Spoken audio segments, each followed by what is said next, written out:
I'm gonna comment. I thought it was interesting earlier this week. I was back at work, and one of my coworkers saw me. Um, I was texting one of the other teachers for her, and she saw me typing with the swipe to text. She said she'd never seen anyone do that. And I thought that's just how most people did it anymore, but Yeah, apparently not. the swipe feature used. I remember when that was super popular. Like everybody was using swipe, but She says she'd never seen anyone use it, and her whole family does the touch tapping. every Yeah. single letter. And I thought that was very interesting that Most, swipe to text has gotten much better. And if it's something that you only tried when it was new, I do recommend trying it again. It definitely makes texting much faster, or entering text. I do think that speech to text is probably the fastest way, but unfortunately, with accents and articulation difficulties, sometimes it doesn't always properly interpret what you're trying to say.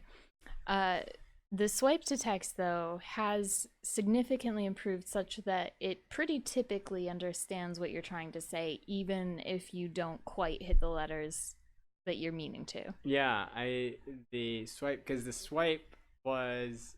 I remember when it was almost like it was kind of a separate app, like it was an add-on to the keyboard, but now it's like default in the keyboard. Yeah. And I just never could use it. But back Oh, in when the it first came out, and then early I days. everybody was like that's how they typed when they had their phones, and then now along with it's getting better, but also touchscreens have gotten better too, because back then when it was the HTC Evo, this guy here, I'll bring it right here.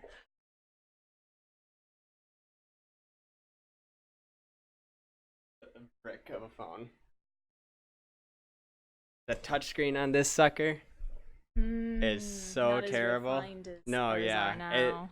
it was just above like I don't know if you remember the rumor phone.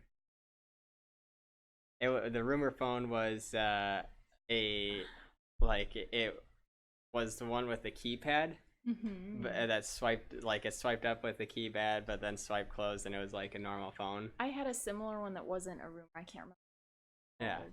and then they came out with the rumor touch, and the rumor touch essentially when you closed it, it was just the screen with a couple buttons at the bottom, and but the touch was barely functional. Like it was you kind of swiped, and it would just like move like 1 inch. It didn't like register with your fingers as smoothly. I do remember early And touch yeah, screens other being touch screens, very dull in their reception. yeah, Yeah. like it was more of a gesture than it was like actually following your fingerprint. Oh, here's a comment, something that Victor taught me this week. My camera app, for whatever reason, got deleted from my Anchor home bar at the bottom of my screen. And so, if that ever happens to you, the way you add it back in is you have to swipe up from the or pull up from the bottom. Depending on what phone you have, Oh, it's not always pull up. yeah, some phones Well, you like find it in the all apps tray, yeah wherever that may be. And you click and hold until it then gives you the option to to drag. drag it. And then you drag it, and then you can put it back.